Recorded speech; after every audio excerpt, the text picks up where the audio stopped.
Bagaimana kabar Ibu hari ini? Selamat pagi juga Bu Erni. Alhamdulillah kabar saya baik Bu. Gimana kabar Bu Erni hari ini? Alhamdulillah kabar saya juga sangat baik sekali. Saya senang bertemu dengan Bu Eni untuk hari ini untuk membicarakan tentang kegiatan coaching yang akan Ibu laksanakan besok ya Bu ya. Saya akan bertanya beberapa hal terkait coaching besok. Apakah diperbolehkan Bu? Sangat diperbolehkan Bu Erni. Monggo mau bertanya apa Bu? Besok ketika Ibu akan melaksanakan coaching, baik coach maupun coachee akan saya amati dan dinilai sesuai dengan rubrik penilaian yang telah disediakan. Misalnya sudah sesuai dengan alur tirta atau pertanyaan sudah berbobot. Dan jangan lupa ya Ibu ya, ketika coaching ada prinsip kemitraan, proses kreatif dan juga memaksimalkan potensi coachee. Nah, sebelum proses coaching dimulai, ada beberapa pertanyaan yang ingin saya ajukan.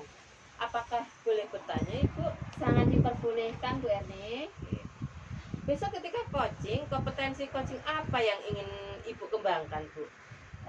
Baik Bu Erni, kompetensi yang ingin saya kembangkan pada kegiatan coaching yakni kehadiran penuh atau present, kemudian mendengarkan secara aktif dan juga memberikan pertanyaan-pertanyaan yang bermakna agar permasalahan yang dihadapi oleh coach itu dapat mendapatkan solusi Bu. Oh, baik ya Bu Eni, saya akan mendukung Ibu dalam hal ini. Akan tetapi kompetensi yang paling spesifik yang ingin Ibu fokuskan itu kira-kira kompetensi apa ya Bu ya? Saya itu ingin memfokuskan pada peningkatan kompetensi mendengarkan secara aktif Bu, dan juga cara saya mengajukan pertanyaan yang bermakna. Oh, ya. Baik ya Ibu, sudah saya catat. Bagaimana menurut Ibu, sejauh mana kemampuan Ibu dalam hal ini Bu? Baik Bu, saya itu percaya peningkatan dalam mendengarkan aktif dan juga merumuskan pernyataan yang efektif akan sangat berguna dalam proses coaching. Dengan meningkatkan keterampilan ini, saya yakin bisa lebih baik membimbing murid dalam pembelajaran Bu. Baik Ibu, saya paham. Apa harapan Ibu dari observasi kita nanti ya Bu ya? Saya berharap observasi ini memberikan umpan balik yang membangun untuk membantu perkembangan saya, khususnya dalam mendengarkan aktif dan juga mengajukan pertanyaan yang bermakna Bu. Oh, baik Ibu, terima kasih ya Bu ya.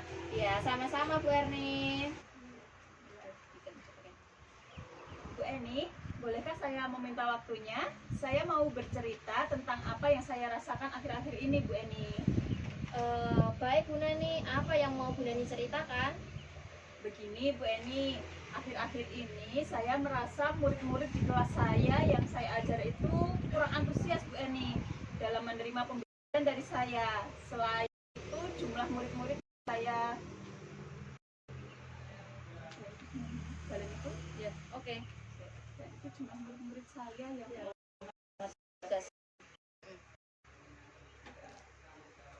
Bu Eni, bolehkah saya meminta waktunya? Saya mau bercerita tentang apa yang saya lakukan akhir-akhir ini, Bu Eni. Boleh Bu Neni. Memangnya apa yang mau Ibu ceritakan Bu? Begini Bu, akhir-akhir ini saya merasa murid-murid di kelas saya yang saya ajar itu kurang antusias dalam menerima pembelajaran dari saya. Selain itu, jumlah murid-murid saya yang mengerjakan tugas hanya 50% tiap kelas Bu. Jadi menurut Bu Neni, apa yang Ibu harapkan dari obrolan kita hari ini Bu? Saya mengharapkan solusi atas permasalahan saya tentang antusiasme murid-murid yang saya ajar, Bu Eni. Menurut Bu Neni, hal apa saja yang membuat murid-murid Ibu itu kurang antusias dalam pembelajaran bersama Ibu? Kalau saya ingat kembali ya Bu Eni ya, hal yang menyebabkan murid-murid saya kurang antusias tersebut adalah yang pertama, pembelajaran saya sepertinya sedikit membosankan, terlalu monoton. Saya terlalu dominan untuk berbicara, Bu Eni, bercerita di depan murid-murid saya. Terus yang kedua, saya tidak memberikan kesempatan buat murid saya untuk berpendapat atau aktif berbicara pada pembelajaran saya, Bu Eni. Oh, begitu ya Bu kira-kira. Nah, apa saja yang dapat membuat murid Bu Neni itu antusias lagi dalam pembelajaran nanti Bu? Menurut saya ya Bu Eni, murid-murid pasti menginginkan pembelajaran yang mengasyikkan, tidak monoton dan tidak membosankan. Wah, saya sependapat dengan Bu Neni. Lalu menurut pendapat Bu Neni, apa saja yang bisa membuat murid-murid itu asik dan tidak bosan ketika pembelajaran, Bu? Menurut saya, pembelajaran harus berpusat pada murid ya Bu Eni ya. Murid diminta untuk aktif dalam pembelajaran, kemudian adanya ice breaking ataupun game supaya pembelajaran lebih menarik. Lalu mengenai tugas yang diberikan kepada murid-murid Bu Neni, apakah penyebabnya sehingga mereka itu kurang antusias untuk mengumpulkan tugas mereka, Bu? Kemungkinan karena tugas saya terlalu banyak ya Bu ya, dan berisi banyak pertanyaan tanpa saya memberikan sumber belajar yang beragam dan mengasyikkan. Kalau boleh saya tahu, Bu, Ibu menggunakan sumber belajar apa sih, Bu, ketika di kelas? Saya biasa menggunakan buku teks yang ada di perpustakaan Bu Eni. Adakah sumber belajar selain buku teks, Bu? Saya pikir banyak ya Bu ya, sumber belajar mungkin dari YouTube, artikel atau blog, atau tulisan ilmiah di internet, atau juga bisa kita menggunakan aplikasi yang sedang tren saat ini ya Bu ya, seperti TikTok atau Instagram begitu Bu Eni. Nah, betul sekali sih Bu Neni. Saya yakin sekali bila Bu Neni itu menggunakannya di berbagai kegiatan dan juga sebagai sumber belajar, pasti murid-murid Bu Neni itu akan merasa antusias dalam pembelajaran. Jadi sekarang apa rencana Bu Neni untuk menyelesaikan masalah ini? Yang pertama, saya merancang pembelajaran yang mengasihkan dengan menggunakan sumber belajar yang beragam Bu, seperti video pada YouTube dan TikTok. Kemudian yang kedua, saya akan memberikan tidak terlalu banyak tugas-tugas Bu. Nah, kemudian bentuk tugasnya itu juga sesuai dengan minat dan bakat murid-murid saya. Istilahnya, saya akan melaksanakan pembelajaran yang berdiferensiasi gitu ya Bu ya, istilah kerennya. Sehingga murid tidak terkesan dipaksa, tetapi mereka memang senang mengerjakan tugasnya.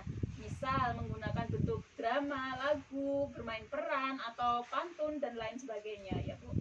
Wah, bagus sekali sih rencana Bu Neni. Mudah-mudahan berhasil ya, Bu. Terus kemudian apa komitmen Bu Neni terhadap rencana yang sudah Ibu rancang tadi? Saya berkomitmen untuk selalu membuat rencana pembelajaran yang mengasihkan Bu Eni, menggunakan banyak sumber belajar untuk eksplorasi materi sehingga murid-murid saya dapat menjalankan merdeka belajar, dan saya akan membuat murid-murid saya senang dalam kegiatan eksplorasi materi tanpa ada unsur paksaan. Akan saya serahkan juga pemilihan sumber belajarnya kepada murid-murid saya tersebut Bu. Wah, bagus sekali ya Bu Neni. Saya sangat mendukung dengan rencana Bu Neni. Mudah-mudahan semua berjalan lancar dan sesuai harapan ya Bu ya. Terima kasih Bu atas waktunya untuk sharingnya. Mudah-mudahan kita semua bisa menjadi guru yang selalu dirindukan oleh murid-murid ya Bu Eni. Amin. Iya Bu, semoga kita menjadi guru yang seperti itu ya. Ya Bu Eni. Selamat pagi Bu Eni. Terima kasih telah menyediakan waktu untuk berbicara dengan saya. Saya ingin membahas hasil observasi yang telah saya lakukan pada sesi coaching sebelumnya. Bagaimana perasaan Ibu setelah melaksanakan coaching tadi, Bu? Selamat pagi juga Bu Erni. Alhamdulillah Bu, pas proses coaching kemarin ya saya itu prosesnya berjalan dengan baik dan lancar. Ya, alhamdulillah ya Bu ya.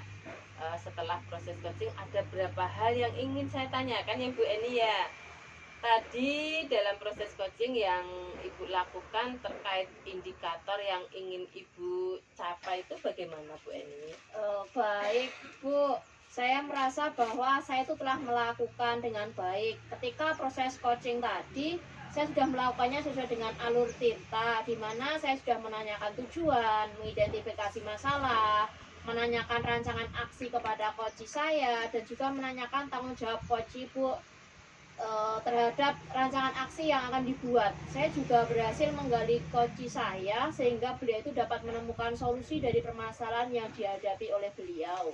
Oke Bu Eni, boleh saya berbagi hasil pengamatan saya ya Bu ya?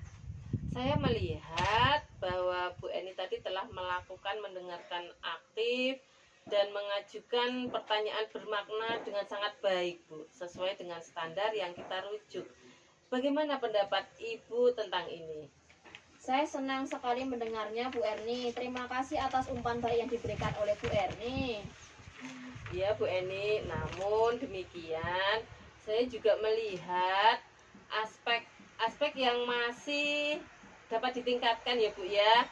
Misalnya saat observasi tadi saya perhatikan kegiatan coaching Bu Eni itu dalam membuat pertanyaan pemantik masih kurang ya Bu ya. Pertanyaan yang menuntun jawaban yang membuat si coach jadi tertarik dan cepat menjawab ya Bu ya. Iya Bu. Nah, bagaimana menurut pandangan Bu Eni? Saya mengerti Bu. Saya itu akan berusaha untuk meningkatkan lebih baik lagi Bu untuk membuat pertanyaan pemantik. Dari diskusi kita ini, apa langkah konkret yang akan Bu Eni ambil untuk meningkatkan perform di area ini Bu? Saya berencana untuk melakukan latihan lebih intensif lagi Bu dalam mendengarkan aktif dan juga merumuskan pertanyaan yang lebih efektif dan juga bermakna. Itu adalah langkah yang sangat baik ya Bu ya.